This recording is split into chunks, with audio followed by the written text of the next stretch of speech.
Good day, Ma'am. I am Maricel Anki, and today I will be going to demonstrate about cord care. So, first step is to check the doctor's order and follow the institutional policy. After checking the doctor's order, next step is to wash your hands with soap and water. So, we have to use paper lining for if we open the faucet. Then put it on the waste receptacle and then apply soap. This is to avoid the spread of microorganisms.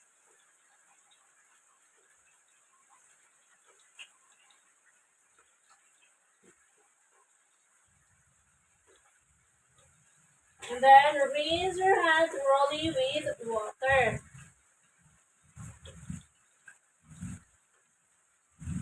And then turn off the faucet using paper lining. Then put it on the waste receptacle and then dry your hands using clean towel.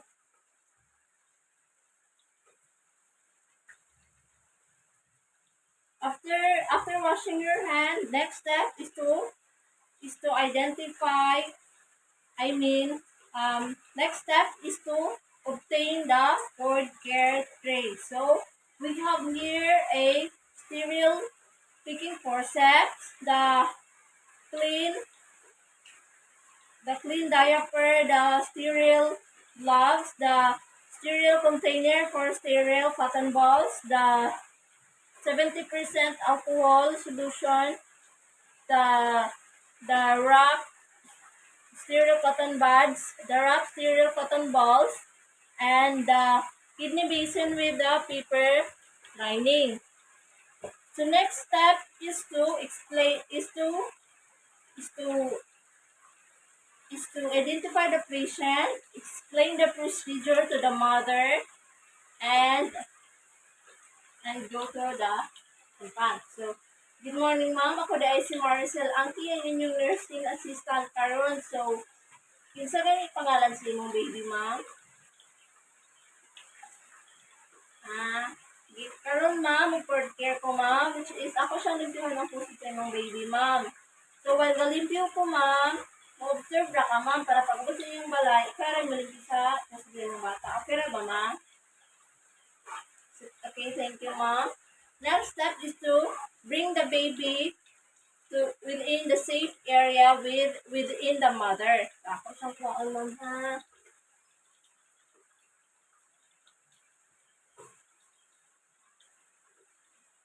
Within the mother.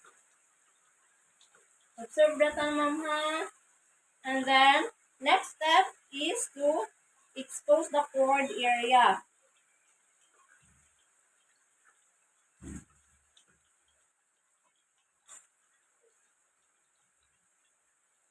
Then, hold the infant's cloths to expose the cord area.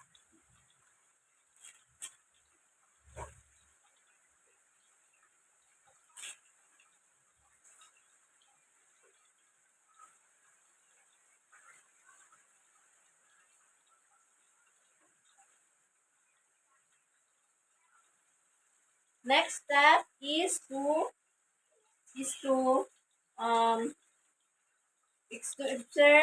observe the cord area. And then get the sterile cotton buds.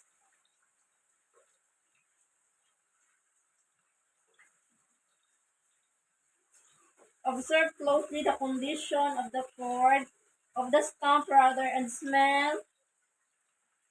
And smell for any change of odor or any foul odor.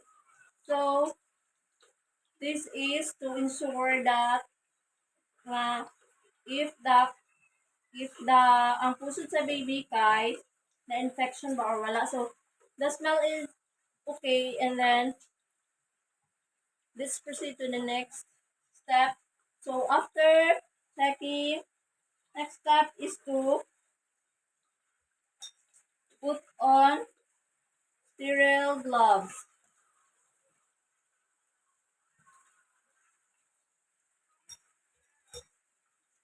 Baby.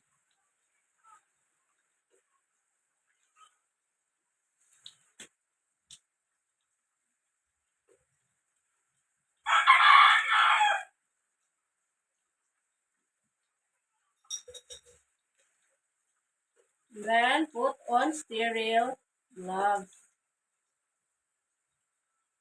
Make sure to locate your hand properly in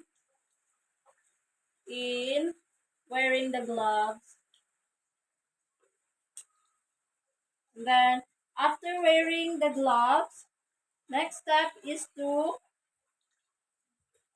put on the sterile container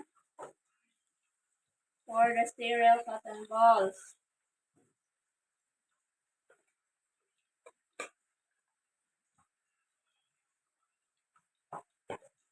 And then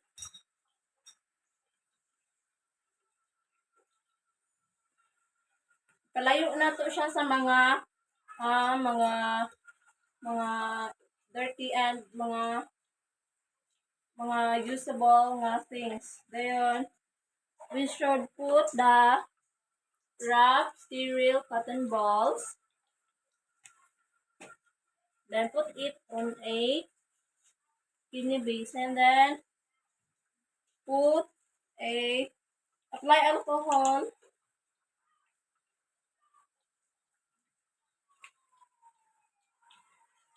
and then next step is to apply alcohol on the stump in a circular motion from the inner to the outer portion of the stump, including the area.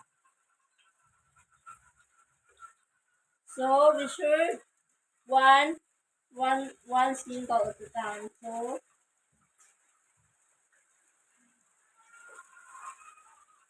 ngayon na nato ay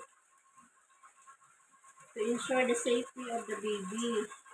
So tapuan na to siya gikan sa punuan sa pusod until sa tip sa pusod. So after that, next step is to put on clean diaper.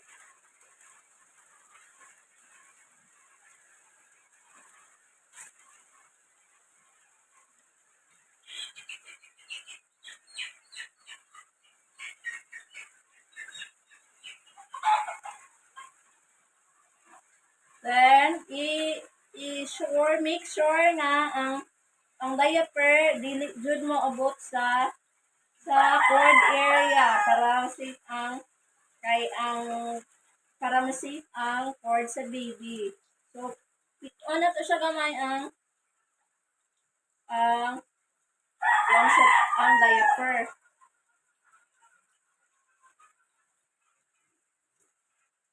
Then, close na to. Tarong na to ang dress sa baby. Then, cover the baby.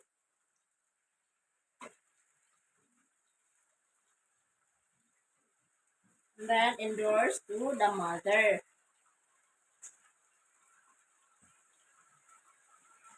Dere ma'am, yung anak ma'am. Nakuha or name mo ang step ma'am sa paglinis sa cord care.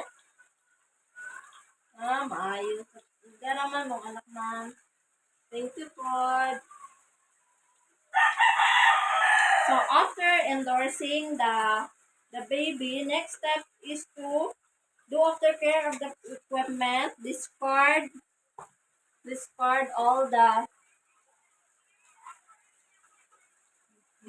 all used supplies properly.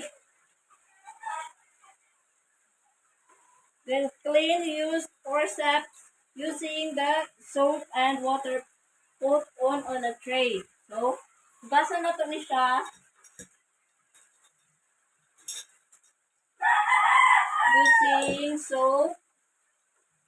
Using the soap.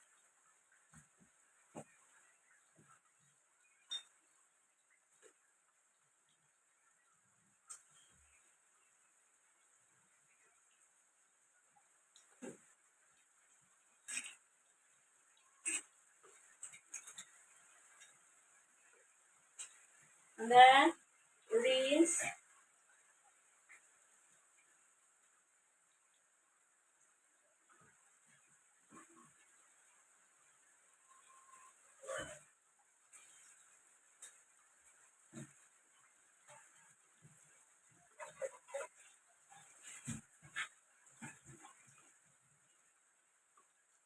and then put it on the tray after nimong hugasan. Then next step is ato ni siyang i-return to the CSR. I-return nato ni siya. So assuming nga mauni dire CSR, so dire na ko siya ibutang. So after returning all the equipment or after doing the aftercare of the equipment, next step is to remove the gloves.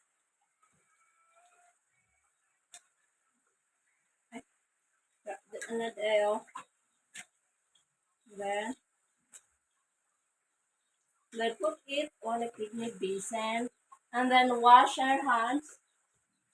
Should use paper lining and then apply soap.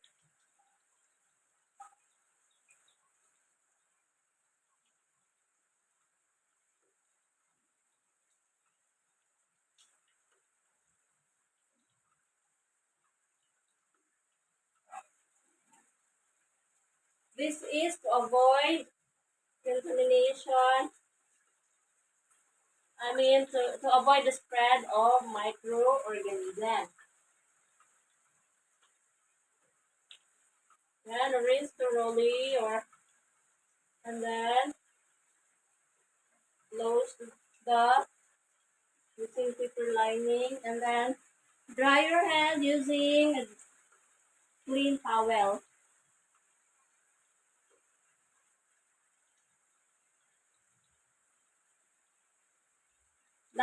The last step is to chart the condition, is to chart the date, the time, and describe the condition of the stamp. So date April 14, 2022, time kay 9:15 a.m.